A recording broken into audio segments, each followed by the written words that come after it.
નમસ્તે ખેડૂત મિત્રો, સ્વાગત છે ફરીથી આપ બધાનું આપણે એક નવા વિડીયોમાં. આપણે આ વિડીયોમાં બે મહત્વની વાત કરવાના છીએ, તો બન્યા રહેજો મિત્રો વિડીયોના અંત સુધી, જેથી આપણને દરેક વસ્તુનો ખ્યાલ આવી જાય.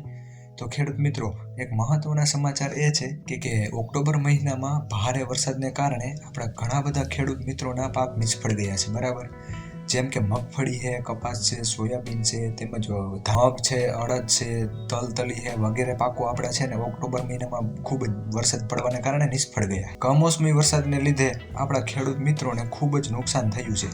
તેથી સરકારે આ વસ્તુ ધ્યાને લેતા ખેડૂતો માટે અંદાજિત 10,000 કરોડ રૂપિયાનું નુકસાની રાહત પેકેજ જાહેર કર્યું છે.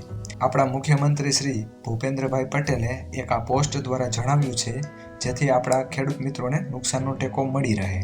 હવે કયા કયા જિલ્લામાં કેટલી સહાય મળશે તે આપણે જોવાનું રહ્યું. બીજી એક મહત્વની સૂચના આપણા ખેડૂત મિત્રો માટે એ છે કે 9 ડિસેમ્બર બાદ આપણે જે ટેકાના ભાવે સોયાબીન, મગફળી અને વગેરે પાકોની આપણે જે ટેકાના ભાવે ખરીદી ચાલુ થવાની છે એ પણ ચાલુ થઈ જશે.